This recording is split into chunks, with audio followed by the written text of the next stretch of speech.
माननीय गडकरी साहेब या कार्यक्षेत्राला मार्गदर्शन करण्यासाठी आलेले आहेत। त्यांच्यासोबत महाराष्ट्र राज्याचे कृषी विभागाचे सचिव माननीय अनुप कुमारजी आणि सह्याद्री फार्मचे माननीय विलासजी शिंदे देखील आले आहेत। मी त्यांना विनंती करतो की त्यांनी आपलं स्थान ग्रहण करावं।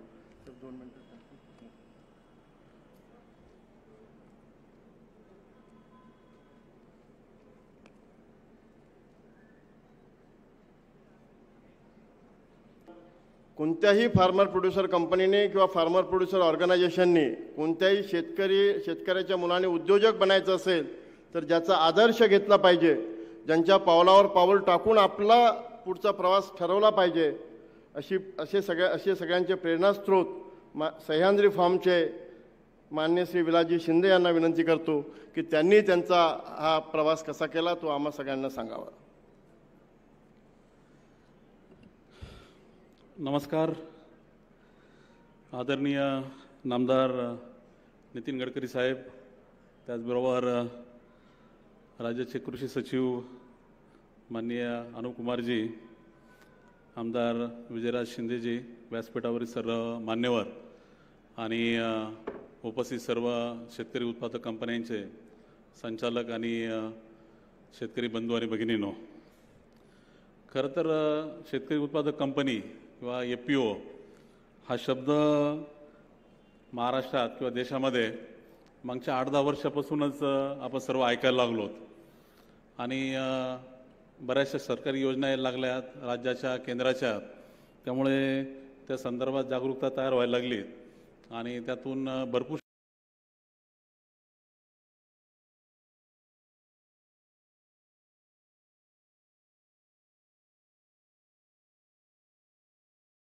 शेतकरी उत्पादक कंपन्या आता महाराष्ट्रात आणि देशात तयार झाल्या आहेत। आज बघता बघता देशातली जर संख्या पाहिली तर जवळजवळ 30,000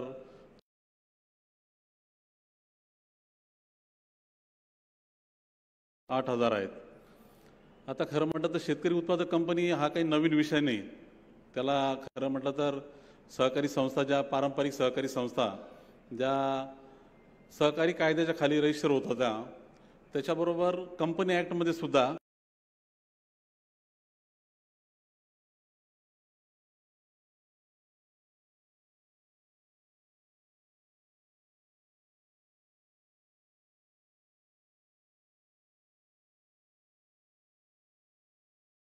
शेतकऱ्यांच्या संस्था एकत्रित, शेतकरी एकत्र येऊन संस्था तयार करू शकतात। अशा उद्दिष्टाने फार्मर प्रोड्युसर कंपनी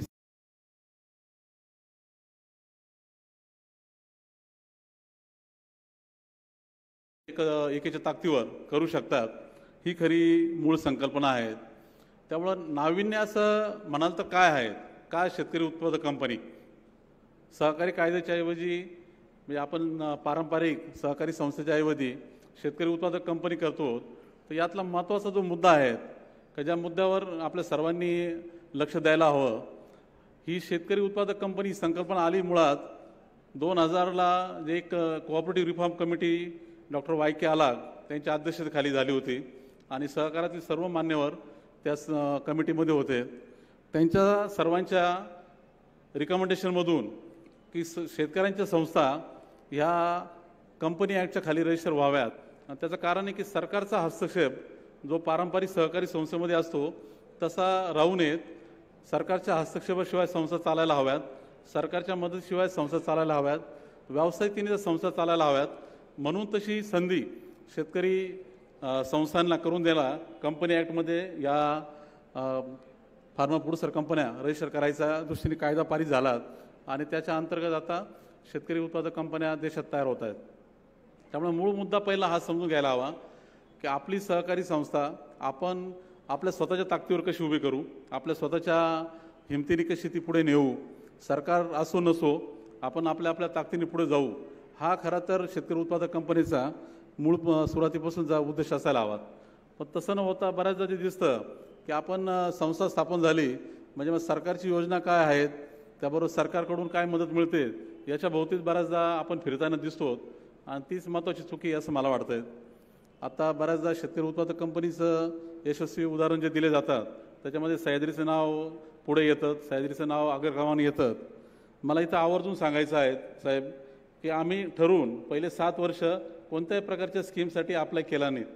आणि त्याचं कारण एक होतं का एक जे मला व्यक्तिगत किंवा आमच्या सगळ्या सहकार्यानं जे लक्षात येत होतं, जर संस्था ही पुढच्या 100 वर्षासाठी उभी करायची आहे, तिचा जर पाया तुम्हाला भक्कम करायचा आहे तर तो तुमच्या क्षमतेवरच होऊ शकतो.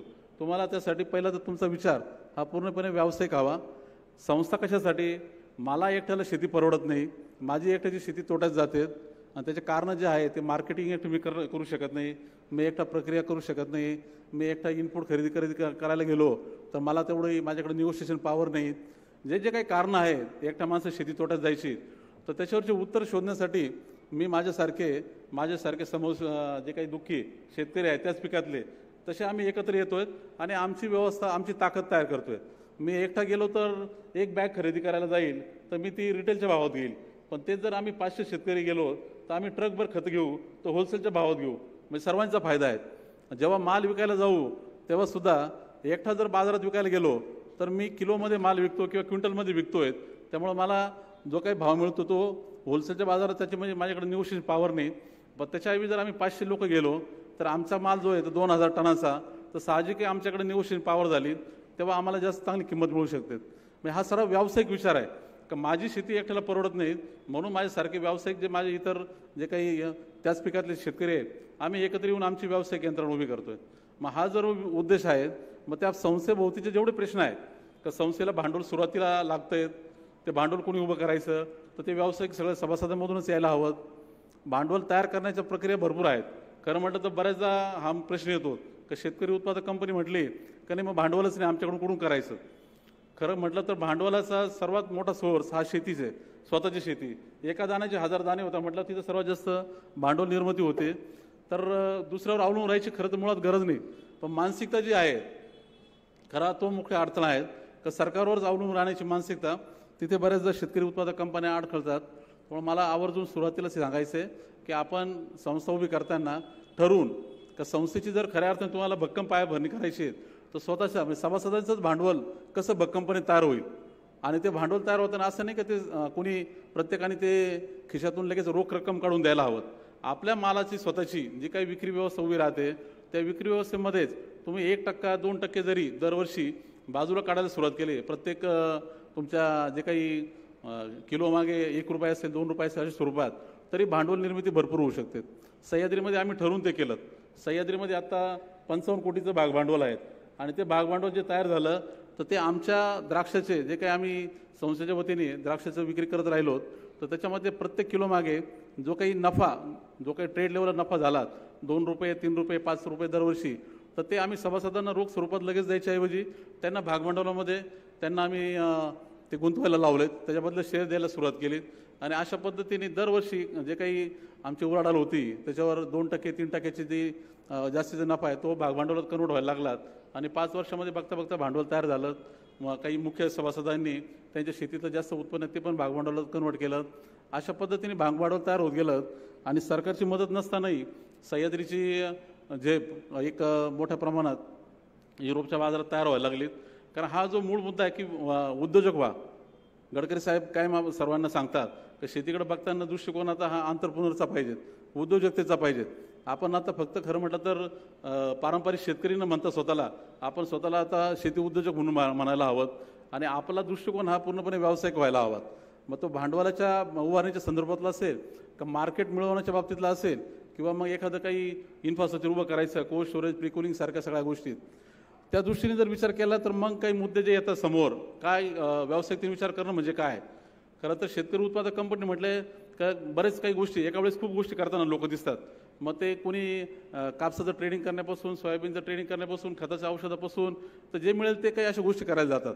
माझी सर्वांना स्पष्ट एक विनंती आहे की आमच्या जे काही अनुभवाच्या याच्या आधारित मी सांगू इच्छितो का एका पिकाभोवती तुम्हाला जे पीक म्हणजे तुमच्या भागामध्ये त्याचं एक व्यवस्थित सॉट अनालिसिस, इंग्लिशमध्ये शब्द आहे सॉट अनालिसिस, स्वतःचे स्ट्रेंथ काय आहे, विकनेस काय आहेत, त्याचबरोबर बाजारात ऑपॉर्च्युनिटीज काय आहेत आणि थ्रेट काय आहेत हे समजून आपल्या भागामध्ये आपल्याला कोणतं पीक सर्वात उत्तम फायदेशीर राहील सर्व पद्धतीने. मग आपल्याकडे उपलब्ध असलेलं पाणी, आपलं वातावरण, आपल्याकडच्या जमिनी, आपल्या सभासदांची एकंदरीत त्यांचे जे काही अनुभव आहेत आणि त्याचबरोबर मार्केटमधल्या संधी याचं एक उत्तम पद्धतीने एक त्याचं एक स्वॉट ॲनालिसिस करून मग आपली धोरणं व्हायला हवीत. आपली उत्पादक कंपनी आपल्या सभासदांना कोणत्या पिकामध्ये कुठे घेऊन जायची आहे.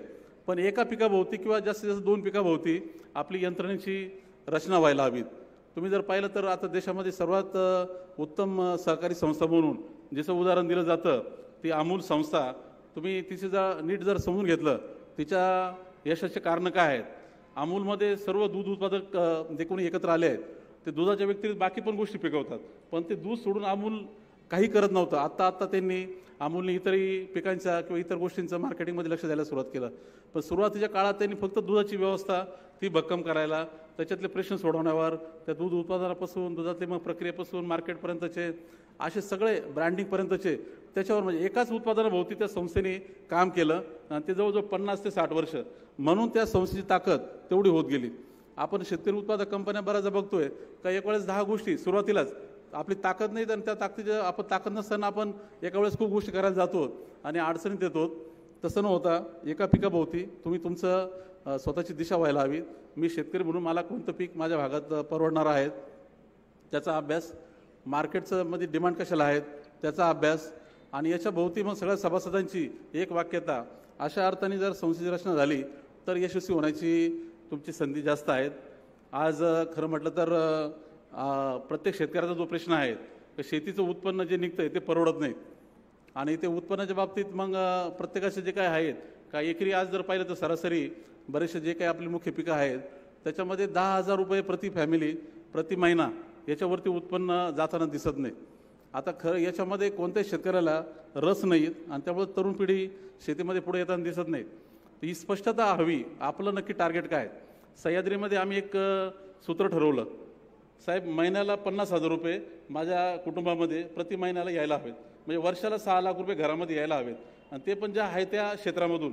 क्षेत्र तर काही वाढणार नाहीत. मग आपल्याकडे जर 3 एकर क्षेत्र आहेत तर याचा अर्थ 2 लाख रुपये प्रति एकरी माझ्या आहे त्या शेतामधून माझ्याकडे यायला हवेत. आता ते जर 2 लाख रुपये यायचे असेल तर मला पिकं तसेच निवडावं लागतील. ज्या पिकामध्ये क्षमता आहे त्याचं तसेच पिकाकडे जावं लागेल. आम्ही सह्याद्री हॉर्टिकल्चर क्रॉपमध्ये काम करते.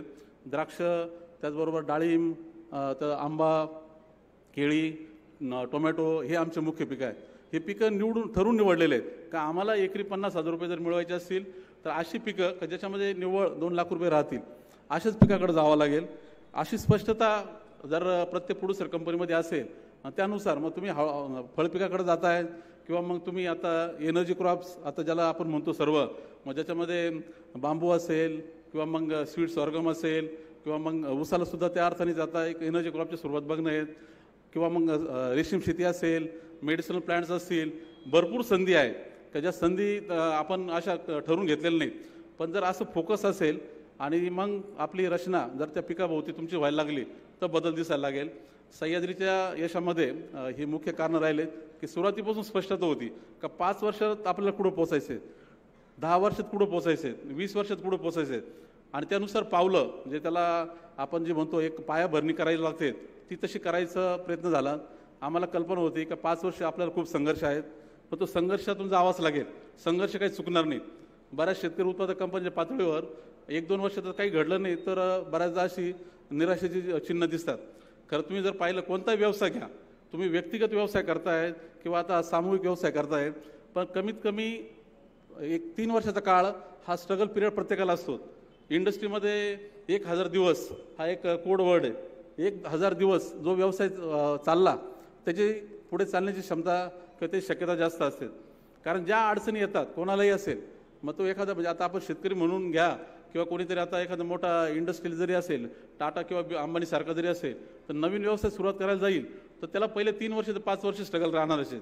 त्यामुळं कुठेतरी म्हणजे असे छोटे मोठे अडथळ्याला किंवा कुठे येणारे बरेचसे जे काही नैराश्याचे गोष्टी असतात त्याच्याकडं दुर्लक्ष करून एक उमेदीने म्हणजे 5 वर्षाचा जर पायाभरणीचाच काळ आहे. आपण ज्या काही आता शेतकरी उत्पादक कंपन्या उभ्या करू इच्छितो या आपल्या पिढीबरोबर पुढच्या पिढीसाठी किंवा त्याच्या पुढच्या पिढीसाठी पुढच्या 50 वर्षासाठी 100 वर्षासाठी आपण हे काम करतोय. अशा अर्थाने आपण आपल्या या उत्पादक कंपनीकडे बघायला हवं. पायाभरणी, कारण ही शेतकरी उत्पादक कंपनीची पायाभरणी जर पक्की असेल तर त्याचं तुम्हाला पुढची इमारत भक्कम उभी राहील. आज खरी परिस्थिती जर पाहिली शेतकरी उत्पादक कंपनीकडे एकाच नजरेने बघायला हवं का व्यक्तिगत शेती परवडत नाही आणि ती शेती तसंच जर करत राहिलो तर कुठंतरी जाऊन त्याचं जर आपण पाहिलं जे आत्महत्येपर्यंत टोक पोचलेलं आहे. म्हणजे आजची परिस्थिती अशी आहे का तुम्ही एक तर एकत्र या नाही तर शेतीच करू नका. एकटं करत राहाल तर शेती तोट्यात जाणार आणि जर ती तोट्याची फायदेची करायची असेल तर तुम्हाला एकत्र येऊन व्यावसायिकतेने अशा प्रकारच्या यंत्रणा उभ्या कराव्या लागतील. पूर्ण मूल्य साखळी उभी करावं लागेल. नुसता माल आता कच्चा माल पिकून चालणार नाही. तो मालाची प्रक्रियेपासून त्याची हाताळणीपासून तर ग्राहकापर्यंतची ही सगळी साखळी उभी करावं लागेल. आपला स्वतःचा ब्रँड उभा करण्यापर्यंत जावं लागेल. अशी सगळी साखळी म्हणजे कच्च्या मालापासून तर ग्राहकापर्यंत ब्रँडपर्यंत जे अमूलमध्ये घडलं जे तुम्हाला लिज्जत पापडमध्ये घडलेलं दिसतंय अशा प्रकारचा विचार आपल्याला करावा लागेल. आणि अशी व्यवस्था उभी राहिली तरच शेती परवडेल. तरच आपल्याला जे अपेक्षित आहेत शेतीमधून सन्मानाने आणि मानाने जगता येईल असं उत्पन्न मिळेल. त्यामुळे एक पायाभरणीचं काम तुम्ही करतायत. तुम्ही हे काम नाही करू शकले तर मग एका अर्थाने जो काय आहे शेती सोडण्याशिवाय किंवा मग नाहीतर मग शेवटच्या टोकापर्यंत जाण्याशिवाय पर्याय नाहीत. त्यामुळं लढण्याशिवाय म्हणजे आजची परिस्थिती असे मारा किंवा लढा. त्यामुळे आपण सगळे आता उद्योजक म्हणून आपल्या स्वतःला त्या नजरेने पाहायला हवं का हे आपलं कर्तव्य आहे. आपल्याला आपल्या शेतीची जर परिस्थिती बदलायची आहे तर आपल्याला हे काम मोठ्या हिमतीने धीराने आणि त्याचबरोबर मोठ्या विजनने पुढे न्यावं लागेल. एवढंच या निमित्ताने मी सांगू इच्छितो. सह्याद्रीमध्ये आम्ही हा विचार ठेवलात आणि त्यानुसार धोरणं आखलेत. म्हणून आज सह्याद्रीची जर तुम्ही पाहिली 12 वर्षाचा काळ आहे. शून्यामध्ये सुरुवात होती 2011ला जेव्हा सुरुवात झाली तर तेव्हा आम्ही द्राक्ष उत्पादक सर्व जे शेतकरी सह्याद्रीमध्ये एकत्र आलो तर तो काळ असा होता का आम्ही पूर्ण अडचणीत होतो. युरोपमध्ये द्राक्ष रिजेक्ट झालेली होती 2010चं वर्ष आणि आम्ही सगळे मार खाल्लेले लोक होतो. माझा व्यक्तिगत 6.5 कोटीचा फटका होता 2010ला आणि अशा पार्श्वभूमीवर सह्याद्रीची सुरुवात झाली. जेव्हा म्हणजे काहीच नाही भांडवलाचा विषय नाही उलटं भांडवल तुटलेलं अशा पार्श्वभूमीवर सुरुवात झाली. पण ज्या पद्धतीने सह्याद्री आता येत गेली 12 वर्षामध्ये आज 1000 कोटीची सह्याद्रीची उलाढाल होऊन गेली. सह्याद्री देशातली सर्वात जास्त द्राक्ष निर्यात करणारी कंपनी आहेत. सह्याद्री सर्वात जास्त टोमॅटो प्रक्रिया करणारी यंत्रणा आहेत.